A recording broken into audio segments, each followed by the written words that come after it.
अस्सलामुअलैकुम व्यूवर्स, कैसे हैं आप सब। उम्मीद है आप सब खैरियत से होंगे। आज मैं आपके साथ बहुत ही मज़ेदार और चटपटे चटखारेदार लाहौरी चरगे की रेसिपी शेयर करूंगी, जिसको बनाना बेहद आसान है।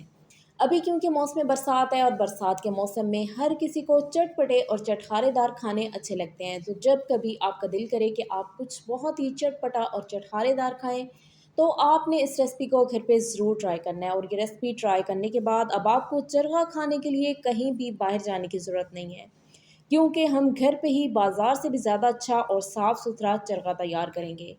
तो वीडियो को एंड तक लाजमी देखिएगा ताकि आप मुझसे भी ज़्यादा अच्छा चरगा बना सकें। तो चलिए बनाना स्टार्ट करते हैं ये बहुत ही मज़ेदार सा चटपटा चटखारेदार लाहौरी चरगा।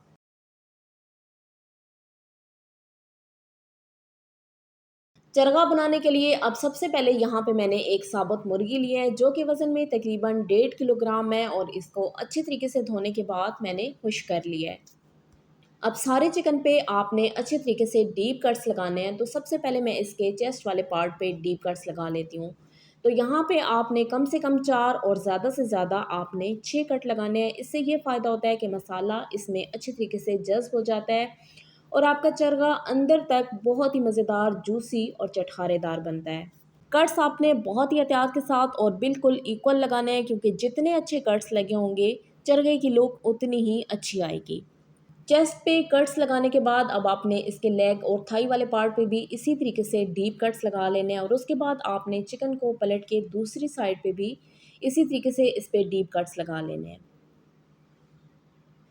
सारे चिकन पे अच्छे तरीके से कट्स लगाने के बाद अब हम चलते हैं नेक्स्ट स्टेप की तरफ और हम चिकन की ब्राइनिंग कर लेते हैं। तो चिकन की ब्राइनिंग करना बहुत ही ज़रूरी होता है। इससे दो फ़ायदे होते हैं। पहला फ़ायदा तो ये होता है कि क्योंकि हम चिकन को नमकीन पानी में रखते हैं, तो चिकन अंदर तक साल्टी हो जाता है और इसका टेस्ट बहुत ही अच्छा बनता है। और दूसरा फ़ायदा ये होता है कि चिकन के अंदर जितना भी एक्स्ट्रा ब्लड वगैरह होता है वो सारा निकल जाता है और चिकन की सारी स्मेल इसमें से दूर हो जाती है।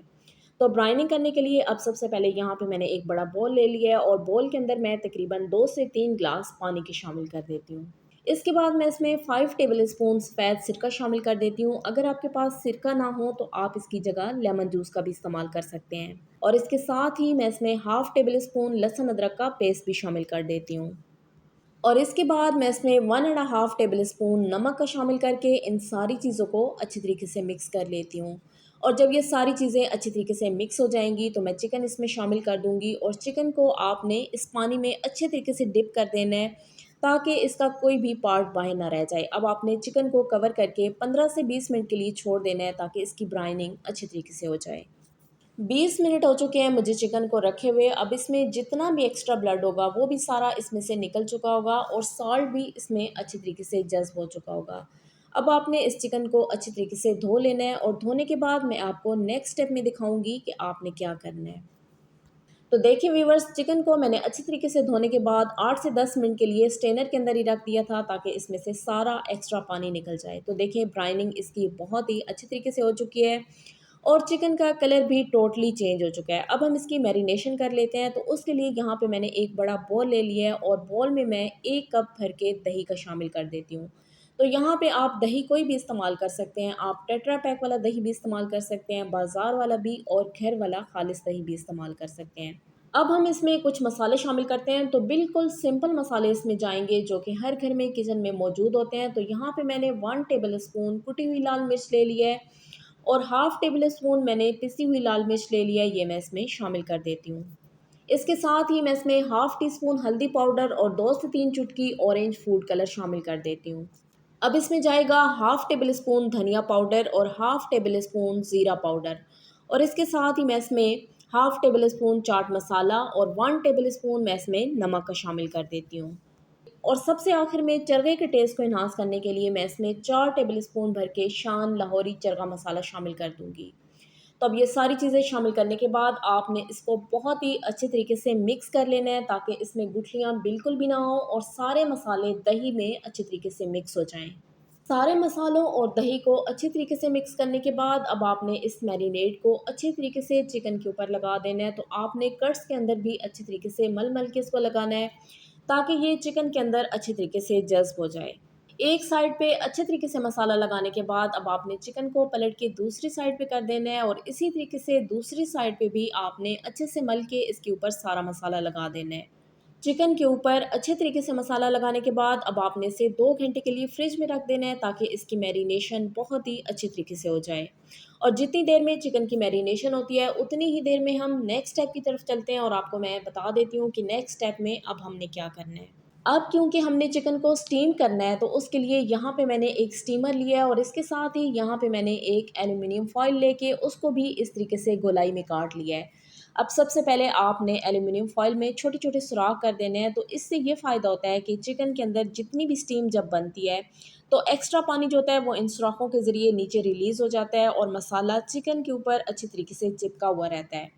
अब यहाँ पे बहुत से लोग ये गलती करते हैं कि वो फ़ॉइल के अंदर सुराख नहीं करते हैं, जिससे पानी को रिलीज़ होने के लिए कोई स्पेस नहीं मिलती है और वो चिकन के नीचे जज़्ब होता रहता है और उससे सारा मसाला भी बह जाता है। तो आपने लाज़मी इसमें सुराख करने हैं, ताकि एक्स्ट्रा पानी रिलीज़ हो जाए और मसाला चिकन के ऊपर ही अच्छे तरीके से चिपका रहे। 2 घंटे के बाद अब चिकन की मैरिनेशन अच्छी तरीके से हो चुकी है, तो अब आपने मोटे वाले धागे की मदद से इसकी दोनों टाँगों को इस तरीके से बाँध लेना है ताकि चरखे की शेप जो है वो मेंटेन रहे। अब चिकन को स्टीम करने के लिए यहाँ पे मैंने एक पतीली ली है और पतीली में मैंने 2 जग के करीब पानी शामिल करके इसे गर्म होने के लिए रख दिया है। अब जब पानी अच्छे तरीके से गर्म हो जाएगा तो मैं इसमें इस तरीके से स्टीमर रख दूँगी और स्टीमर के ऊपर आपने एल्युमिनियम फॉइल रख देनी है जिसके अंदर आपने सुराख किए होंगे।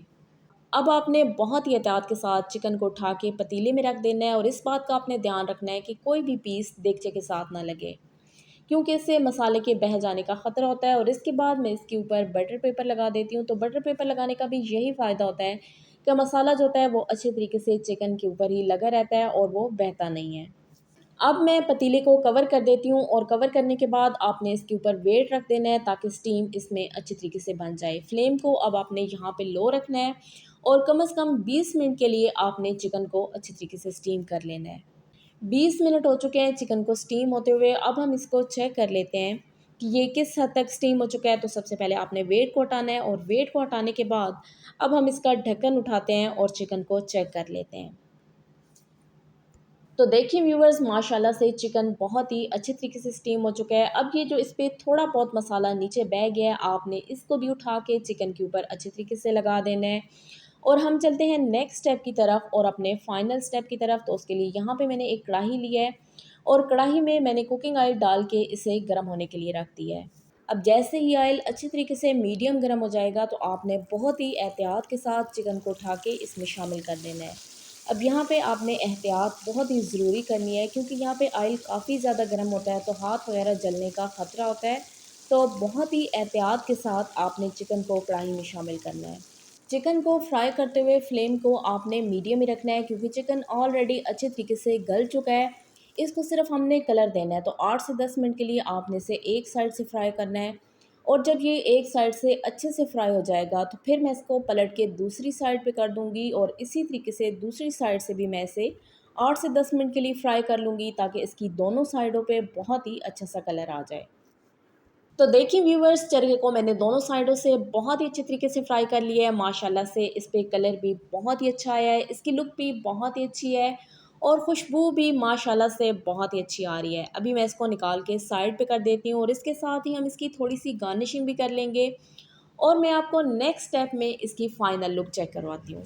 तो देखिए व्यूवर्स, चरखे को मैंने डिश आउट कर लिया है। माशाल्लाह से बहुत ही मज़ेदार हमारा ये चरखा बन के तैयार हुआ है। मैंने इसको ग्रीन चटनी के साथ सर्व किया है और इसके साथ-साथ मैंने थोड़ी-सी सलाद भी बना ली थी। तो आपने इस रेसिपी को घर पे ज़रूर ट्राई करना है और मुझे फ़ीडबैक में आपने लाज़मी बताना है कि आपको मेरी ये चरखे की रेसिपी कैसी लगी। अभी मैं आपको इसे तोड़ के भी चेक करवाती हूँ कि माशाल्लाह से ये कितना सॉफ्ट, कितना जूसी है और बहुत ही मज़ेदार, चटपटा, चटखारेदार है। तो आपने इस रेसिपी को घर पे ज़रूर ट्राई करना है और मुझे फ़ीडबैक में लाज़मी बताना है कि आपको मेरी ये चरखे की रेसिपी कैसी लगी। अगर आपको मेरी ये लाहौरी चरखे की रेसिपी अच्छी लगी हो तो वीडियो को लाइक और शेयर ज़रूर करें। मेरे चैनल पे नए हैं तो चैनल को सब्सक्राइब करना मत भूलिएगा। आपकी सपोर्ट मेरे लिए बेहद कीमती है। दुआ में याद रखिएगा। मिलते हैं एक नई रेसिपी के साथ, तब तक के लिए शुक्रिया। अल्लाह हाफ़िज़।